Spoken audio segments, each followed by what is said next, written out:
Good morning everyone. Good morning sir. तो आज जो है ना ये भारत आकार स्थिति का पार्ट 2 है। पार्ट 1 हम लोग पढ़ चुके हैं, उसमें से कुछ बात हम लोग पढ़े थे जिसको सबसे पहले हम लोग रिवाइज कर लेते हैं, ठीक। तब उसको आगे जो बचे हैं ना आज क्लियर करेंगे। देखो यहाँ पे जो है चैप्टर का नाम है भारत आकार और स्थिति। उसमें हम लोग सबसे पहले क्या देखे थे कि कोई भी देश का स्थिति पता करने के लिए कि कहाँ पे वो स्थित है, इसके लिए दो चीज़ों का ज्ञान होना चाहिए, एक अक्षांश रेखा का, दूसरा देशांतर रेखा का। जिसमें हम लोग समझे तो कि जो ये खड़ी लाइन होता है ना उसको कौन सा रेखा बोलते हैं? अक्षांश रेखा। और ये खड़ी लाइन को क्या बोलते हैं? देशांतर रेखा। और अगर पूरा ग्लोब में देखें ना तो ये एक तरह से काल्पनिक रेखा है कि वास्तविक रेखा है? काल्पनिक रेखा है। माना गया है, ऐसा नहीं कि एक्चुअल में पृथ्वी पे ऐसा लाइन खींचा गया है, ऐसा लाइन नहीं है। बस केवल माना गया है कि अक्षांश रेखा इतना है और देशांतर रेखा इतना है। जिसमें से जो है ना 5 अक्षांश रेखा के बारे में हम लोग पढ़े थे। जो सबसे बड़ी अक्षांश रेखा था उसका नाम क्या था? विषुवत रेखा। इससे बड़ा कोई हो सकता है? नहीं। सबसे बड़ी अक्षांश रेखा कौन सा था? विषुवत रेखा। इसके अलावा कर्क रेखा के बारे में हम लोग पढ़े थे। मकर रेखा, उत्तरी ध्रुवीय रेखा, दक्षिणी ध्रुवीय रेखा, जिसको उत्तरी ध्रुवीय को आर्कटिक रेखा भी बोलते हैं और दक्षिणी ध्रुवीय रेखा को अंटार्कटिक रेखा भी बोलते हैं। इसमें से हम लोग देखे थे ना, अगर मान के चलो ये भारत है तो भारत के नीचे में भी कोई अक्षांश होगा और ऊपर में भी कोई अक्षांश रेखा होगा जो टच कर रहा होगा। तो ये भारत का जो सबसे दक्षिणी अक्षांश था ना, उस अक्षांश का नाम क्या था? 8 डिग्री 4 मिनट। डायरेक्शन क्या था? नॉर्थ। क्योंकि हम लोग जानते हैं ये विषुवत रेखा के जो ऊपर है ना वो उत्तरी गोलार्ध में, तो यहाँ पे क्या आ जाएगा? नॉर्थ। और ये कितना था? 37 डिग्री 6 मिनट नॉर्थ, ठीक। और सबसे पश्चिम में ये जो है ना ये देशांतर है कि अक्षांश है? देशांतर। क्योंकि देखो ये पश्चिम में जो है ना यहाँ से ऐसे देशांतर जाते हैं और ऐसे ऐसे जो टच करेगा ना यहाँ पे देशांतर रेखा टच करेगा नहीं करेगा, तो ये पश्चिमी देशांतर हो जाएगा। और ये पश्चिमी देशांतर कितना था? 68 डिग्री 7 मिनट। और सबसे पूर्वी देशांतर 97 डिग्री 25 मिनट। डायरेक्शन क्या आ जाएगा? ईस्ट। दोनों जगह क्या आ जाएगा? ईस्ट। देखो सबसे पहले जो है ना क्या पूछा जाएगा, भारत का अक्षांशीय विस्तार कितना है? तो लिखना है कि भारत का अक्षांशीय विस्तार 8 डिग्री 4 मिनट उत्तरी से 37 डिग्री 6 मिनट उत्तरी। अगर पूछा जाए देशांतरीय विस्तार कहाँ से कहाँ तक है, तो 68 डिग्री 7 मिनट पूर्वी से 97 डिग्री 25 मिनट पूर्वी, ठीक। इसके अलावा हम लोग देखे थे कि भारत का कुल स्थलीय सीमा कितना है। स्थलीय सीमा किसको बोलते हैं ये बता दिए थे ना। देखो भारत का इधर जो है ना समुद्र है, जल है, कोई ना कोई सागर है, लेकिन भारत के इधर देखे ना तब कोई ना कोई देश है। तो भारत के इधर वाला जो सीमा है वो स्थलीय सीमा होगा, लेकिन ये सीमा जो होगा ना जलीय सीमा हो, क्योंकि इधर जल है। तो जो किनारे में जल है ना उसको जलीय सीमा बोलते हैं, और किनारे का स्थल है तो उसको स्थलीय सीमा बोलते हैं। और भारत का कुल स्थलीय सीमा कितना था? 15,200 किलोमीटर। 15,200 किलोमीटर ये क्या था? स्थलीय सीमा। स्थलीय सीमा था। अगर जलीय सीमा पूछा जाए ना तो जलीय सीमा यहाँ से लेकर के ये पूरा भारत का इधर क्या है? जलीय भाग है। इसके अलावा इधर अंडमान निकोबार और इधर लक्षद्वीप। कुल जलीय सीमा जो था ना कितना था? हाँ 7,516.6 मतलब 7,516.6 किलोमीटर, ठीक। लेकिन अगर पूछा जाए मुख्य भूमि का, मुख्य भूमि मतलब केवल ये मैन बाउंड्री जो है ना उसका कितना जलीय सीमा है, तो कितना था? 6100 किलोमीटर। कितना था? 6100 किलोमीटर, मतलब ये मुख्य भूमि का कुल जलीय सीमा। इसके अलावा हम लोग को जानना है ना कि अगर यहाँ से ये कौन दिशा है? उत्तर है, और ये क्या है? दक्षिण है। तो उत्तर से अगर चलते हुए हम दक्षिण तक पहुंच जाए, उत्तर से चलते हुए दक्षिण तक पहुंच जाए, तो इसका भी कोई ना कोई दूरी होगा ना? होगा कि नहीं होगा? तो ये दूरी कितना है किसी को पता? कितना है? उत्तर से दक्षिण तक, देखो ये उत्तर से दक्षिण तक जो कुल दूरी है ना ये है 3214 किलोमीटर। कितना है?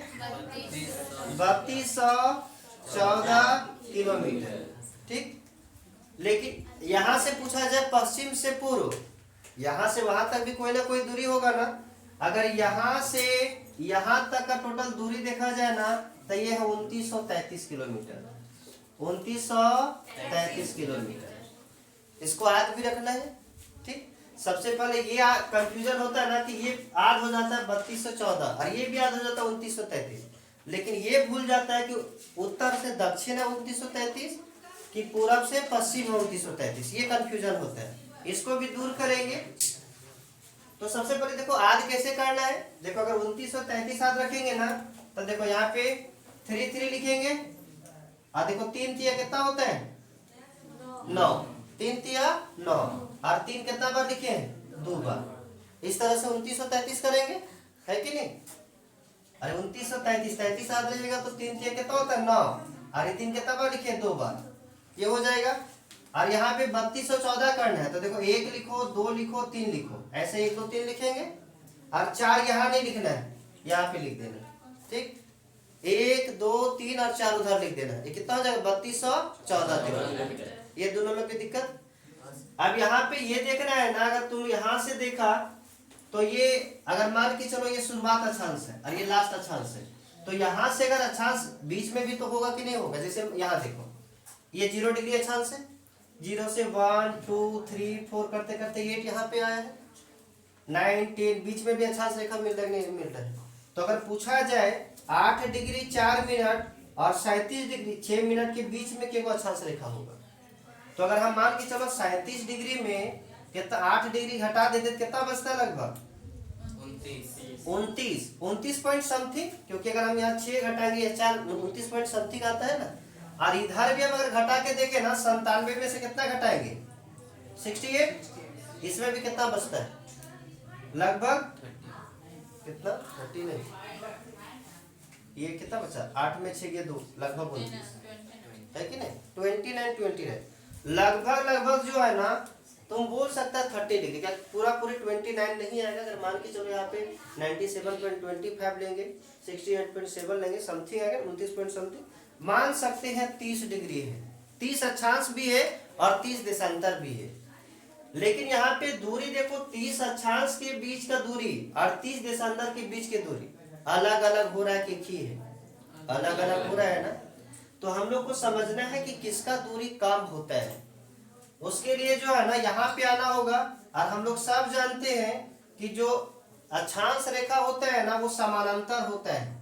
समानांतर मतलब क्या होता है? पैरेलल। पैरेलल किसको बोलते हैं? समांतर किसको बोलते हैं? समांतर को अगर तोड़ेगा ना तो समान अंतर। समान अंतर मतलब दो अक्षांश रेखा के बीच हमेशा जो है ना एक के जैसा दूरी होता है, उसे समांतर कहा जाता है। मतलब अगर यहाँ पे भी तू नापेगा तो जितना आएगा यहाँ भी उतना ही आएगा। अगर एक और अक्षांश रेखा रहेगा ना तो ये डिस्टेंस जितना होगा वो भी डिस्टेंस इतना ही होगा। ऐसी लाइन को समांतर रेखा कहा जाता है। और दो अक्षांश रेखा के बीच की दूरी हमेशा बराबर होते हैं। और कितना होता है? तो 111 किलोमीटर। कितना होता है? 111 किलोमीटर। इससे हम लोग को ये क्लियर होगा कि ये 3214 क्यों और ये 2933 क्यों है। अगर हम दो अक्षांश रेखा के बीच की दूरी देखें कितना होता है? 111 किलोमीटर। दो अक्षांश रेखा की बीच की दूरी हमेशा बराबर होती है। कितना होती है? 111 किलोमीटर। लेकिन अगर हम देशांतर रेखा को देखें ना तो देशांतर रेखा बराबर समांतर नहीं होती है। जैसे अगर देशांतर रेखा ले तो देशांतर रेखा ऐसे होगा। ठीक, इसको देखो यहां से जाएगा ना, ये यहां से नॉर्थ पोल के साउथ पोल को मिलाएगा।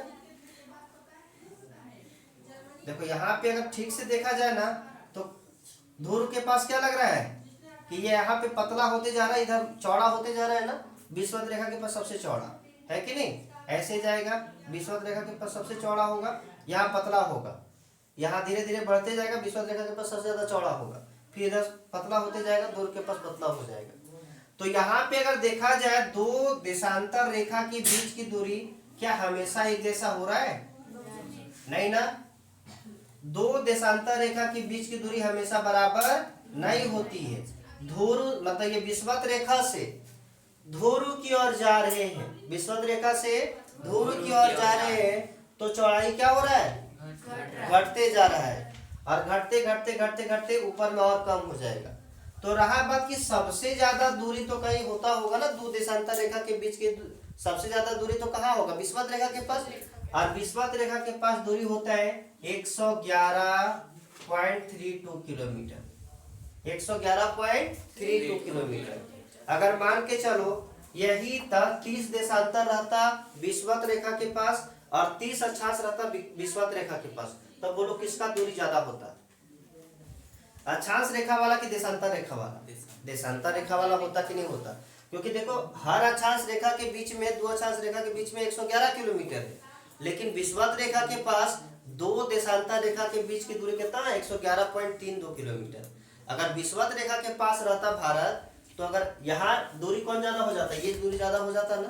लेकिन भारत कहाँ पे? कर्क रेखा के पास है, तो कर्क रेखा के पास है तो ये ऊपर जाएगा कर्क रेखा। और बोलो यहाँ से ये पतला हुआ कि नहीं हुआ? हुआ ना, तो 111 किलोमीटर से जरूर कुछ कम होगा, जिसके कारण जो है ना 30 को देशांतर होने के बावजूद भी यहाँ पे 111 होता है अक्षांश रेखा के बीच, लेकिन यहाँ 111 नहीं हो पाया, क्योंकि ऊपर गए तो धीरे धीरे कम होते गया, हो सकता है 111 से कम हो गया होगा। इसीलिए 30 देशांतर अगर देखे ना तो यहाँ पे 2933 हो गया, कितना हो गया? 3214। मतलब जैसे जैसे हम विषुवत रेखा से ऊपर जाते हैं ना, तो दो देशांतर रेखा के बीच की दूरी कम होते जाती है, जिसके कारण 30 अक्षांश और 30 देशांतर होने के बावजूद भी अक्षांश रेखा की दूरी ज्यादा हो गई है और देशांतर रेखा वाला दूरी कम हो गया है। यही कारण है। ठीक, कोई दिक्कत? इसके अलावा हम लोग को पढ़ना है कि भारत जो है ना, ये क्षेत्रफल के दृष्टि से देखा जाए तो कितना नंबर पे आता है? 7वां नंबर पे। कितना नंबर पे आता है? 7वां नंबर पे। देखो सबसे बड़ा जो देश है ना विश्व में, सबसे बड़ा देश कौन है? रूस। कौन है? रूस। सबसे बड़ा रूस है। देखो पहला कौन सा है? रूस। दूसरा चीन, कनाडा, तीसरा अमेरिका, चौथा चीन, पांचवा ब्राजील, छठा ऑस्ट्रेलिया, और 7वां नंबर में कौन है? ठीक, याद रखना क्षेत्रफल के दृष्टि से, क्षेत्रफल मतलब होता है किसके पास जमीन ज्यादा है, किसका क्षेत्र ज्यादा है। इस दृष्टि से देखा जाए ना तो भारत का स्थिति कितना है? 7वां है। सबसे ज्यादा किसका है? रूस का।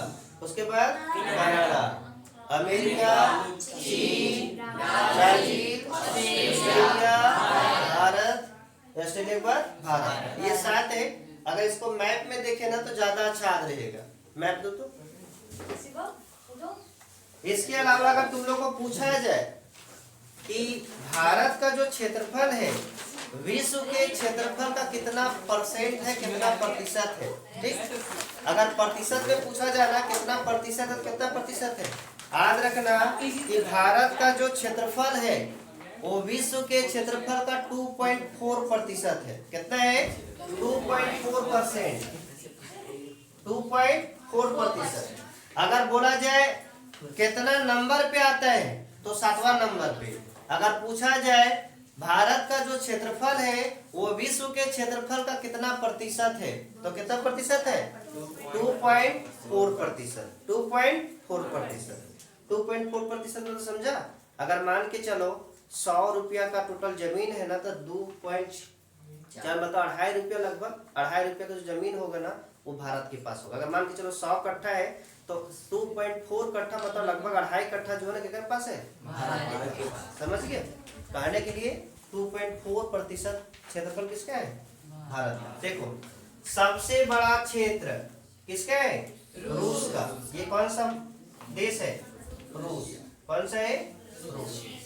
ये सबसे बड़ा है। रूस के बाद इधर आ जाओ, ये भी येलो में जो दिख रहा है ये क्या है? कनाडा। रूस, कनाडा, तीसरा कौन सा हो जाएगा? अमेरिका। ये कौन सा देश है? अमेरिका। चौथा चीन। रूस, कनाडा, अमेरिका, चीन। ये जो येलो वाला दिख रहा है कौन सा है? ब्राजील। और ये ऑस्ट्रेलिया। और ये कौन सा है? भारत। सात हो गया ना?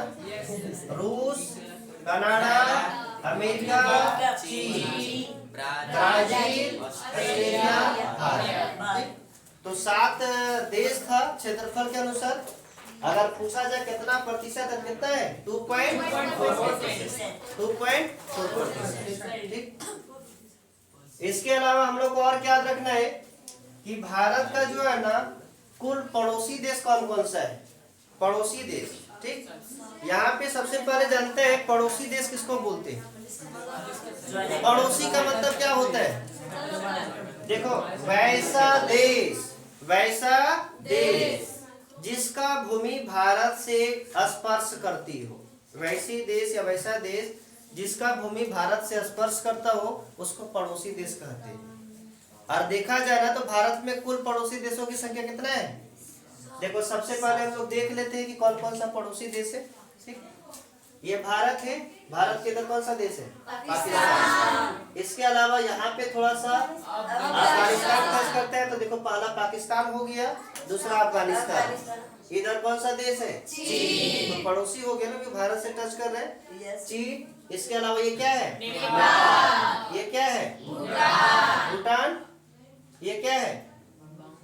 म्यांमार। और ये क्या है? बांग्लादेश। है कि नहीं? तो टोटल कितना हो गया? पाकिस्तान, अफगानिस्तान, चीन, नेपाल, भूटान, म्यांमार, बांग्लादेश। कितना हुआ? 1 2 3 4 5 6 7। 7 टोटल पड़ोसी देश ऐसा है ना जो स्थलीय भाग से जुड़ा हुआ है। और 2 जलीय पड़ोसी देश 2 है, मतलब जो जल से सटा हुआ है। उसमें से एक आता है श्रीलंका, यहाँ पे श्रीलंका है, और एक यहाँ पे है मालदीव। कौन है? मालदीव। तो टोटल इधर कितना? 7 और 2 9 पड़ोसी देश है। और पूछा जाता है कि भारत का कुल कितना केंद्र शासित प्रदेश है। ठीक। तो केंद्र शासित प्रदेश कितना है? देखो, पहले था 7। जब जम्मू कश्मीर राज्य से हटा दिया गया, जम्मू कश्मीर जो राज्य था ना उसको राज्य की श्रेणी से जब हटा दिया गया तो 2 केंद्र शासित प्रदेश बना। तो 7 और 2 कितना हो गया?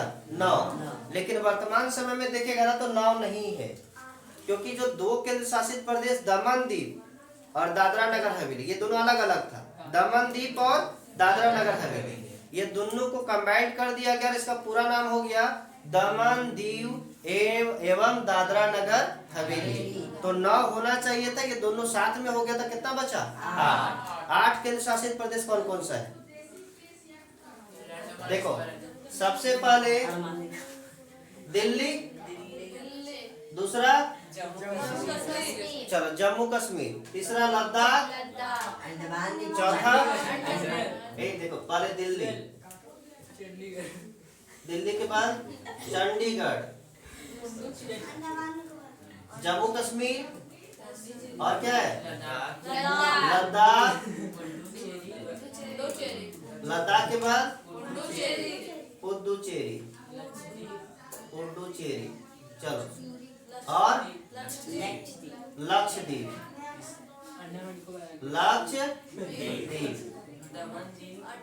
और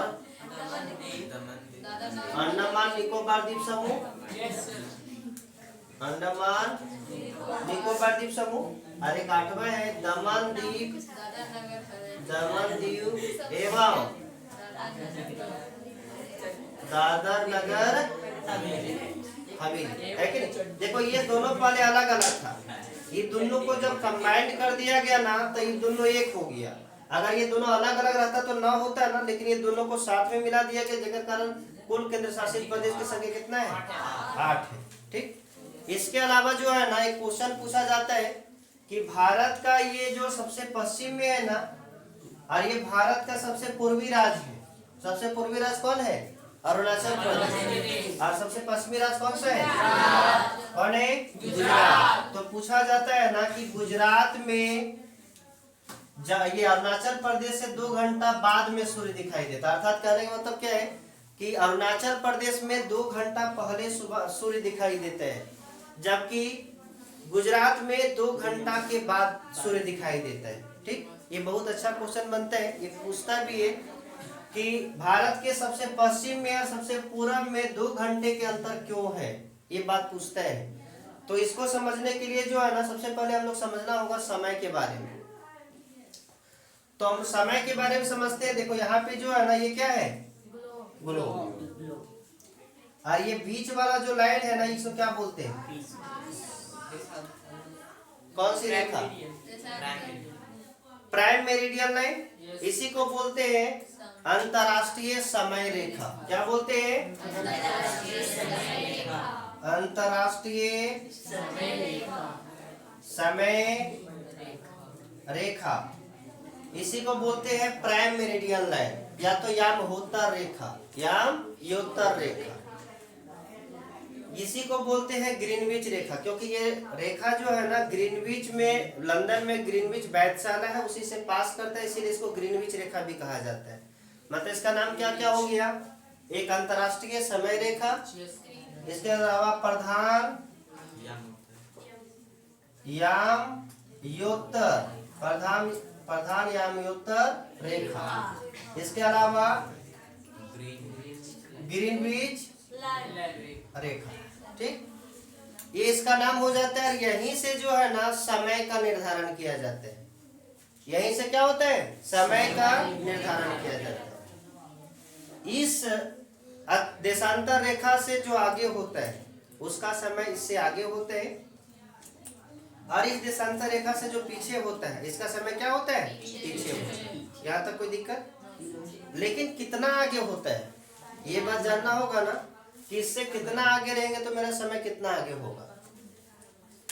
इसके लिए हमको समझना होगा कि देखो, ये जो पूरा ग्लोब है ना, ये पूरा ग्लोब अपने एक्सिस पे कितना देर में चक्कर लगा लेता है, 24 घंटा। कितना देर में, मतलब ये 24 घंटा में बोलेगा ना, तो ये पूरा घूम जाता है। कितना घंटा में, 24 घंटा में। तो अगर तुम लोग को पूछा जाए कि पृथ्वी 24 घंटा में कितना डिग्री घूमता है, 360 डिग्री घूमता है, नहीं घूमता है, तो 24 घंटा में 360 डिग्री, 360 डिग्री घूमने में कितना घंटा, 24 घंटा। 24 घंटा में कितना, अरे 24 घंटा में अगर हम माने 24 घंटा में 360 डिग्री, अगर हमको 1 घंटा में निकालना है, तो यहाँ पे 1 घंटा करेंगे तो 24 कहाँ चल जाएगा, डिवाइड में, तो 360 बट्टा क्या हो जाएगा, 24। अगर काटेंगे तो 12 दूनी 24, 12 तिया 36, 2 से काटे कितना बार में, 15 बार में। मतलब 1 घंटा में कितना, 15 डिग्री घूमता होगा।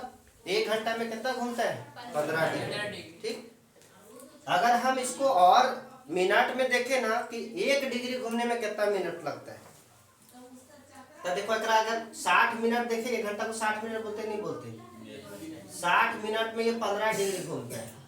तब बोलो 1 डिग्री घूमने कितने मिनट लेता है, 4 मिनट ना। अरे 15 डिग्री घूमने में 60 मिनट, तो 1 डिग्री घूमने में कितना मिनट, 4 मिनट। मेरा बात समझो। सबसे पहले हम लोग ये जाने कि पृथ्वी जो है ना, अपने एक्सिस पे कितना देर में घूमता है, 24 घंटा। तो मतलब 24 घंटा में एक चक्कर लगा देता है। एक चक्कर में कितना का कोण बनता है, 360 डिग्री। कितना का, 360 डिग्री। जब 360 डिग्री का कोण बनता है, तो देखा गया कि 1 घंटा में कितना डिग्री घूमता है, क्योंकि 360 डिग्री घूमने में 24 घंटा ले लिया, तो 1 घंटा घूमने में कितना डिग्री लेता है, 15 डिग्री। कितना डिग्री, 15 डिग्री। और अभी हम लोग देखें कि टोटल यहाँ पे के गो देशांतर रेखा है, 30 गो है ना, लगभग 30 गो है कि नहीं। अरे 1 2 3 ऐसे ऐसे देखे नहीं से पहले कितना देशांतर था, 30 देशांतर। तो 15 देशांतर पार करने में कितना देर लिया, 1 घंटा। तो 15 देशांतर और पार करने में कितना घंटा लेगा, 2 घंटा। मतलब टोटल यहाँ से यहाँ तक पास करने में अगर 2 घंटा लगेगा, नहीं लगेगा। इसको समझने के लिए जो है ना, हम लोग इस पे समझते हैं। जैसे मान के चलो, यहाँ ये भारत है, ठीक, ये क्या है, भारत है। और मान के चलो कुछ देर के लिए ये जो कैमरा है ना, वही है सूर्य, ठीक। अब यहाँ पे अगर तुम देखेगा ना तो भारत किस दिशा, मतलब ये पूरा पृथ्वी किस डायरेक्शन में घूमता है, पश्चिम से पूर्व। ये जो डायरेक्शन है इसको पश्चिम से पूर्व बोलते हैं। अब अगर यहाँ पे देखा जाए तो ये भारत है। अब देखो ये अभी कुछ देर के लिए ये सूर्य है कि नहीं, ये क्या है, सूर्य है। और सूर्य है तो ये देखो सबसे पहले कौन सा राज्य को सूर्य दिखाई देगा, अरुणाचल प्रदेश को ना। अब अरुणाचल प्रदेश देखा, सुबह हो गया, अरुणाचल प्रदेश में सूर्य दिखाई दे दिया, लेकिन बोलो ये पीछे वालों को भी दिखाई देगा, नहीं दिखाई देगा, क्योंकि अभी देखने के लिए बस 2 तसुक है, लेकिन ये बहुत बड़ा एरिया है ना, तो सबसे पहले अरुणाचल प्रदेश देखा, फिर एक देश अंदर पास किया। एक देश अंदर पास करने में 4 मिनट लगता है ना, क्योंकि अभी देखिए कि टोटल 15 देशांतर में 60 मिनट, तो एक देशांतर में कितना 4 मिनट है कि नहीं, तो 4 मिनट लगा, 4 मिनट लगा ही नहीं लगा। और वही देखा जाए कि अभी टोटल जो है ना 4 कितना मिनट लग गया, 4 मिनट। और यहाँ पे एक देशांतर पार करने में 4 मिनट लगा, फिर दूसरा पार करेगा 4 मिनट, टोटल 15 का पार करेगा तो 1 घंटा लगा। और ये 15 पार करेगा कितना घंटा लगा, 2 घंटा। 1 घंटा 1 घंटा कितना घंटा, 2 घंटा। तो टोटल ये भारत का पूर्वी देशांतर और पश्चिम देशांतर के बीच में कितना घंटा का अंतर होगा, 2 घंटा का होगा कि नहीं होगा। लेकिन दिक्कत यहाँ पे नहीं आया, अरे 2 घंटा का अंतर आया उससे कोई दिक्कत नहीं हुआ, लेकिन दिक्कत किस बात का हुआ, अब यहाँ पे मान के चलो, यहाँ पे ये भारत मान के चलो, ठीक, यार आपने क्या मान लेते हैं कि इंडिया है, तो यहाँ पे मान के चलो ये 0 डिग्री देशांतर है ना, 0 डिग्री देशांतर है। अब यहाँ पे जितना बज रहा होगा और यहाँ पे जितना बज रहा होगा, यहाँ पे 4 बजेगा या मान के चलो 5 बजे, तब बोलो यहाँ पे कितना बजेगा, 3 बजेगा कि 7 बजेगा, 3 बजेगा ना। इससे वो पीछे है कि आगे है, आप क्या बोले, इससे जितना आगे रहेगा उसका समय उतना आगे रहेगा। तो यहाँ 5 है तो यहाँ 7 कैसे बच जाएगा, तो यहाँ कितना बजेगा, 3 बजे, नहीं बजेगा। अब भारत के आदमी सब पगला जाएगा, है कि नहीं। अब ऐसा थोड़ी भारत का कोई गुजरात का व्यक्ति तो अगर काम खाली गुजराती में रहेगा। अब मान के चलो अपना जम्मू ये अरुणाचल प्रदेश जाना है तो अपन गाड़ी के हिसाब से 3 बजे निकला वहां से, और अपना मान के चलो 5 घंटा पहुंचने में लगता है, मान के चलो 11 बजे मीटिंग है, अब 3 घंटा मान के चलो पहुंचने में लगता है। तो यहाँ पे जब 11 बज रहा है तो यहाँ पे कितना बज रहा होगा, 9 बज रहा होगा। तो 3 घंटा में मान के चलो अगर 3 घंटा जाने में लगता है, ठीक, 3 घंटा जाने में लगता है। तो अपन हिसाब से जब 11 बजे मीटिंग था तो 3 घंटा पहले निकलेगा, तो यहाँ पे 9 बज रहा है, जब यहाँ 11 बज रहा है तब यहाँ 9 बज रहा है, तो यहाँ 3 घंटा और पहले निकलेगा। कितने बजे निकलेगा, 6 बजे। मान लेता है कि 6 बजे निकलेगा, हो सकता है 3 घंटा ना पहुंच पाए, तो 6 बजे वो 5 बजे निकल गया, तब 5 बजे यहाँ निकल गया, ठीक, और यहाँ पे बोला 3 घंटा हम पहुंच जाएंगे, तब 5 और 3 कितना, 8। लेकिन हो सकता है कि 8 बजे यहाँ पे निकल गया, लेकिन जब यहाँ पे 8 बज रहा था तब यहाँ पे कितना बज रहा होगा, 10 बज रहा होगा ना। लेकिन यहाँ पे ये 4 घंटा पहले निकल गया ना, क्योंकि 9 बज रहा था, यहाँ पे दिखेगा तो 4 घंटा हो गया, है कि नहीं। तो यहाँ पे मान के चलो 10 बज रहा है, ये नहीं चलेगा। देखो जब यहाँ पे 9 बज रहा है, 11 बज रहा था, कितना बजा है, 9 बज रहा है, मतलब 2 घंटा का काम है। अब मान के चलो अगर मीटिंग है 11 बजे, कितना बजे मीटिंग है, 11 बजे। अब अगर 11 बजे मीटिंग है तो ये तो अगर घड़ी में 11 बजे मीटिंग है तो कितने बजे निकलेगा, ये निकलेगा अपन हिसाब से के बजे, अरे 11 बजे मीटिंग है तो अपन घड़ी को देख करके 3 घंटा पहले निकलेगा, तो 11 में 3 घंटा घटा दे कितने बजे बजेगा, 8। मान के चलो 1 घंटा और पहले चलता है तो कितने बजे चलेगा, 7 बजे। 7 बजे चलेगा ना, तो 7 बजे चलता है और 3 घंटा अगर जाने में लगता है 10, यहाँ 10 बजे अपन गाड़ी में देखा कि 7 बजे निकला है, 3 घंटा और जोड़ लेते 10 बजे पहुंच जाएंगे। लेकिन जब अगर घड़िया में 10 बजेगा तो घड़िया में कितने बजा रहेगा, 12। लेकिन यहाँ पहुंचना के बजे था, दिक्कत होगा कि नहीं होगा, दिक्कत होगा ना। तो ये दिक्कत को खत्म करने के लिए या दिक्कत ना हो उसके लिए जो है ना भारत में अलग से वो रेखा खींचा गया है, जिसको बोला जाता है भारत का मानक समय रेखा। मतलब ये भारत के बीचों बीच से वो लाइन खींचा गया है, बीचों बीच से। और ये जो लाइनिया है ना, इस लाइन को बोला भारतीय, क्या बोला गया, भारतीय मानक समय रेखा, भारतीय मानक समय रेखा, भारतीय मानक समय रेखा। और इसी रेखा से भारत के सभी लोग जो है ना अपना घड़ी को मिला दिए। ये जो है ना बीचों बीच में माना गया, जैसे ये 68 डिग्री यहाँ पे है और ये 97 डिग्री, दोनों के बीचों बीच में आता है 82.5 डिग्री। कितना आता है? 82.5 डिग्री। ये पूरा क्या पूरा हो जाएगा ना, ईस्ट हो जाएगा। अब ये तुम लोग को पूछा जाए भारतीय मानक समय रेखा, भारतीय मानक समय रेखा किस देशांतर को कहा जाता है? तो कौन सा देशांतर कहा जाता है? 82.5 डिग्री, है कि नहीं?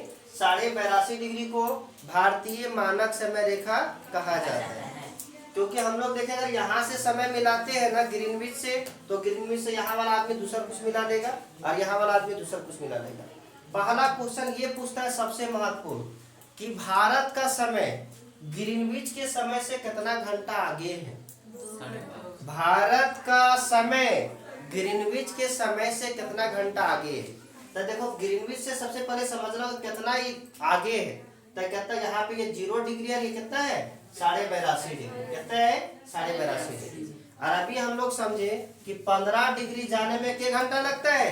1 घंटा। तो 82.5 डिग्री जाने में क्या घंटा लगेगा? देखो 15 डिग्री में 1 घंटा, 30 डिग्री में 2, 15 तिया 45, 15 चौके 60, 15 पचे 75, 15 छके 90, 90 डिग्री तो है नहीं, तो 15 पचे 75, 5 घंटा में कितने डिग्री चल गया?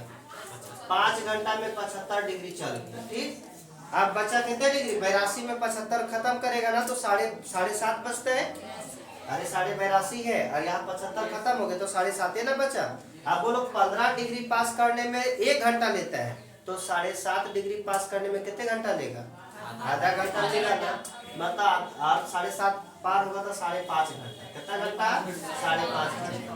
तो अगर पूछा जाए कि भारत का समय, इसका समय, भारत का समय जो है ना 5.5 घंटा। ठीक, भारत का समय ग्रीनविच के समय से कितना घंटा आगे?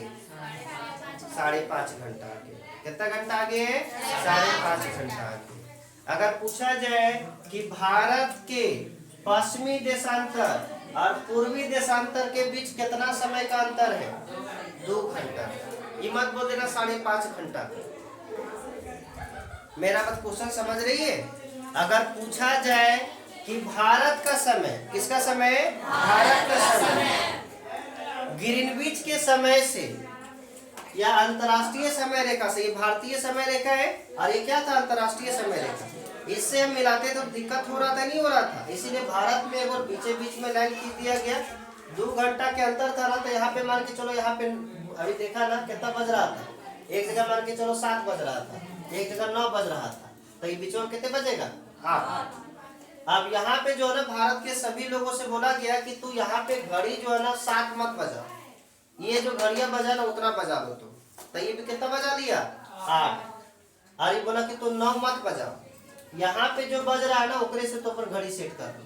तो ये भी कितना बजा दिया? 8। अब कभी मीटिंग के लिए जाएगा तो दिक्कत होगा, क्योंकि एक घड़िया में 8 बज रहा है, इसका घड़ी भी 8 बज रहा है, इसको घड़ी भी 8 बज रहा है।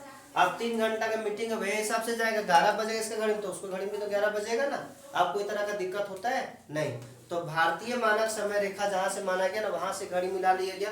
लेकिन क्या घड़ी में समय को अदल बदल करने से जो एक्चुअल में दिन का जो अवधि वो तो नहीं चेंज हो जाएगा ना। अब मान के चलो यहाँ पे 2 घंटा पहले सुबह हो रहा था तो घड़िया अगर बजा देगा, अगर मान के चलो शाम का भी 5 बजा है और तो घड़िया में 3 बजा दिया दोपहरवा का, 3 बजे तेरा मौसम हो जाएगा। मौसम में तो कोई दिक्कत नहीं ना होगा। मौसम में जिस तरह से शाम होता है उस तरह से शाम होगा ही, है कि नहीं? इसीलिए तुम लोग जानता होगा कि जब हम लोग, जैसे हम लोग झारखंड में रहते हैं और कोई व्यक्ति मुंबई तरफ रहता है तो वहाँ पे फोन लगाएंगे ना, तो वहाँ पे दिन रहता है जब हम लोग का शाम हो जाता है, वहाँ पे सूर्य दिखाई देते रहता है जब हम लोग का शाम हो जाता है। ये बात हम लोग जानते हैं ना, कैसे होता है सो देखो। जैसे मान के चलो एक्चुअल में यहाँ पे मेरा पास 6 बजा है, 6 बजा है और शाम हो गई। हम लोग झारखंड जानते हैं कर्क रेखा से पास करते हैं और यहाँ पे झारखंड लगभग इधर ही है और ये रेखा लगभग इधर ही है कि नहीं? अब यहाँ मान के चलो 6 बजा है, तो यहाँ पे 6 बज रहा होगा तो यहाँ पे 5 बज रहा होगा, नहीं बज रहा होगा। अरे हम मिलाए हैं एक जैसा कि इसलिए यहाँ पे भी 6, यहाँ पे भी 6, यहाँ पे भी 6। लेकिन एक्चुअल में देखा जाए तो जब यहाँ पे 6 बज रहा है तो यहाँ 7 बज रहा होगा, यहाँ 5 बज रहा होगा। तो यहाँ पे 5 बजे जिस तरह पे मेरा पास था उसी तरह यहाँ पे रहेगा नहीं रहेगा, जिसके कारण वहाँ पे मेरा पास शाम हो जाता है लेकिन उसके पास शाम नहीं होता है। भाड़े हम लोग को घड़ी में एक ही जैसा टाइम दिखता है, लेकिन ये पश्चिम में होने के कारण हमसे वहाँ पे 1 घंटा बाद में सुबह हुआ है तो बाद तक चलेगा ना, बाद तक शाम भी होगा, है कि नहीं। कहने मतलब क्या है कि यहाँ से यहाँ तक में कितना का अंतर है, 2 घंटा। अगर क्वेश्चन पूछा जाए कि भारत का पूर्वी तथा पश्चिमी देशांतर के बीच कितना समय का अंतर होता है, 2 घंटा। अगर पूछा जाए क्यों तो देखो का जवाब क्या होगा। हम लोग जानते हैं कि भारत के पश्चिम और पूरब में कुल 30 देशांतर होता है। कितना देशांतर होता है, 30 देशांतर होता है। और हम लोग ये भी जानते हैं कि एक देशांतर को पास करने में 4 मिनट लगता है। एक देशांतर को पास करने में कितना लगता है, 4 मिनट। तो 130 देशांतर को पास करने में 120 मिनट लगेगा कि नहीं लगेगा, और 120 मिनट बराबर 2 घंटा होता है, नहीं होता है ना। इसीलिए 2 घंटा का अंतर होता है। ये बात समझ गया, कोई दिक्कत। तो यहाँ पे पूछा जाए कि ग्रीनविच के समय से भारत का समय कितना आगे है, 5.5 घंटा।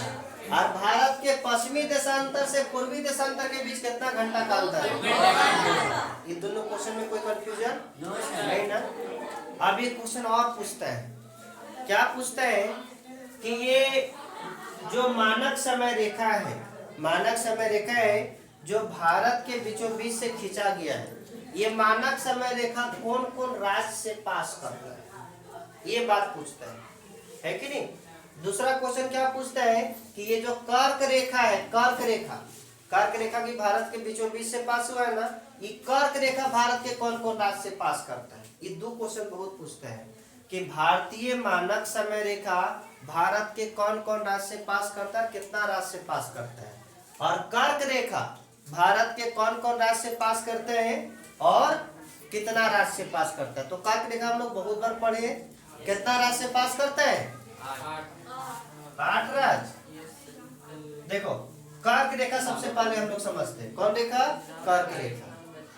कर्क रेखा जो है ना भारत के कुल कितना राज्य से होकर पास करता है, कितना राज्य, 8 राज्य। उस 8 राज्य का नाम देखो, एक ट्रिक है उसके माध्यम से हम लोग याद रखेंगे। क्या है,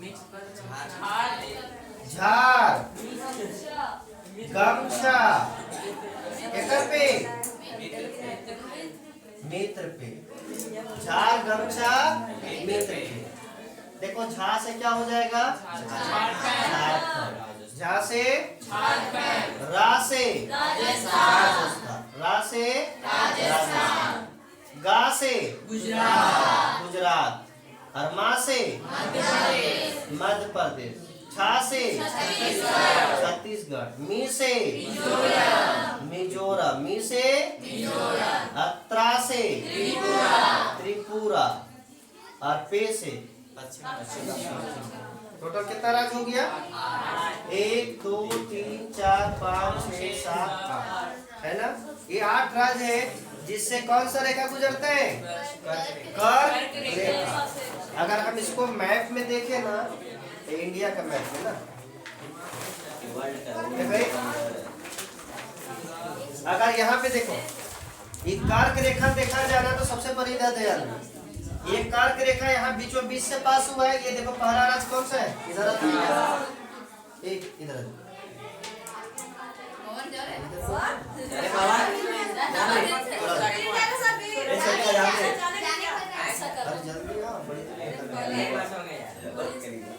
सकल 3 बार संभाल लेता है कि जा रहे हैं वीडियो पर। देखो ये कर्क रेखा यहाँ से पास हो रहा है। पहला राज्य कौन सा मिला है, ये कौन सा है, गुजरात। यहाँ से पास हुआ गुजरात। यहाँ पे देखेगा ना तो थोड़ा सा राजस्थान का ये एरिया देखो नीचे में जो लटका हुआ है वो पास हो जाता है। तो गुजरात के बाद राजस्थान, ये बीच में क्या मिला, मध्य प्रदेश। और मध्य प्रदेश के बाद अगर देखेगा ना तो ये कौन सा है, छत्तीसगढ़। और छत्तीसगढ़ के बाद झारखंड। और ये कौन सा है, पश्चिम बंगाल। और ये त्रिपुरा, और ये मिजोरम, त्रिपुरा और मिजोरम टोटल कितना था 8। और यहाँ पे देखा जाए ना तो ये उत्तर प्रदेश जो है ना, देखो 82.5 डिग्री यहाँ पे है।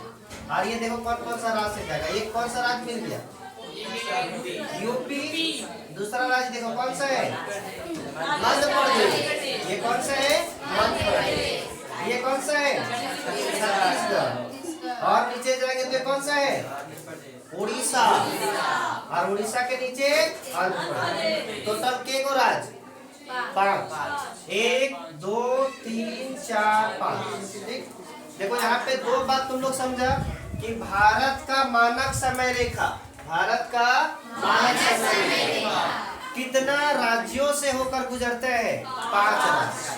कौन कौन, उत्तर प्रदेश, मध्य प्रदेश, छत्तीसगढ़, उड़ीसा और आंध्र प्रदेश।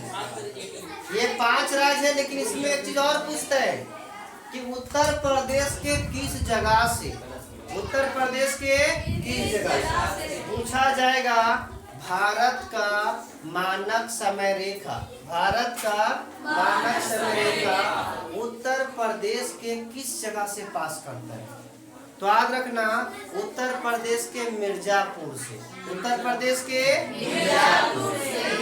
इसके अलावा एक बात और याद रखना है कि भारत का क्षेत्रफल कितना है, भारत का क्षेत्रफल कितना है, तो 32 लाख कितना 32,87,263 वर्ग किलोमीटर, 263 वर्ग किलोमीटर, या तो तुम याद रख सकता है 32.8 लाख वर्ग किलोमीटर। ठीक, 32.8 लाख वर्ग किलोमीटर। वर्ग किलोमीटर का मतलब समझते हैं, वर्ग किलोमीटर का मतलब होता है ऐसे हम जाएंगे 32.8 लाख, ऐसे आएंगे 32.8 लाख, तो ये जो पूरा एक घेरा बनाना ये एरिया को बोलते हैं 32.8 लाख वर्ग किलोमीटर। ठीक, तो देखो सबसे पहले जो है ना आज के क्लास में हम लोग क्या क्या पढ़ेंगे हम एक बार रिवाइज करवा देते हैं। ठीक, जैसे सबसे पहले हम लोग समझे कि भारत का अक्षांशीय विस्तार कहाँ से कहाँ तक है। अक्षांशीय विस्तार 8 डिग्री 4 मिनट उत्तरी से 37 डिग्री 6 मिनट उत्तरी, और देशांतरीय विस्तार 68 डिग्री 7 मिनट पूर्वी से 97 डिग्री 25 मिनट पूर्वी। अगर पूछा जाए कुल स्थलीय सीमा 15,200 किलोमीटर, कुल जलीय सीमा 7516.6 किलोमीटर। ठीक, पूछा जाए मुख्य भूमि का जलीय सीमा 6100 किलोमीटर, कितना है 6100 किलोमीटर। पूछा जाए भारत का क्षेत्रफल के दृष्टि से स्थान कौन वाला है 7वां, पहला स्थान किसका है रूस, कनाडा, अमेरिका, चीन, ब्राजील, ऑस्ट्रेलिया, भारत।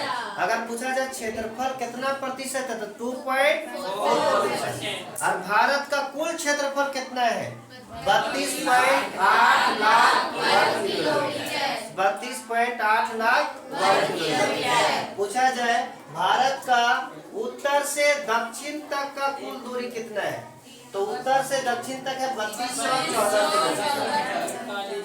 अगर पूछा जाए पश्चिम से पूर्व 2937 किलोमीटर। पूछा जाए भारत का समय, भारत का समय ग्रीनविच समय से कितना घंटा आगे है। पूछा जाए भारत का पश्चिमी देशांतर और पूर्वी देशांतर के बीच कितना घंटा का अंतर है, कितना घंटा का।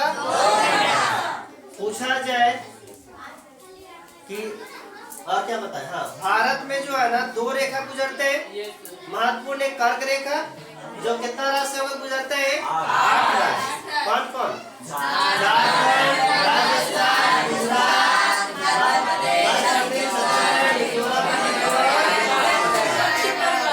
अगर पूछा जाए भारत का मानक समय रेखा किस राज्य से होकर पास होता, किस राज्य से शुरू होता है उत्तर प्रदेश।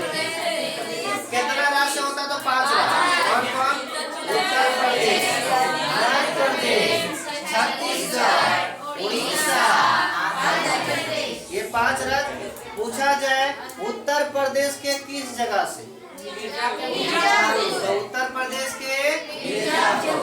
उत्तर प्रदेश के इसके अलावा भारत के कुल कितना पड़ोसी देश है? तो 7 गो स्थलीय पड़ोसी देश है और 2 गो जलीय है कि नहीं? स्थलीय में क्या क्या था? पाकिस्तान, अफगानिस्तान, चीन, नेपाल, भूटान, म्यांमार, बांग्लादेश, ये 7 था। और 2 गो जलीय में कौन कौन? इसके अलावा केंद्र शासित प्रदेश देखिए, क्या केंद्र शासित प्रदेश था?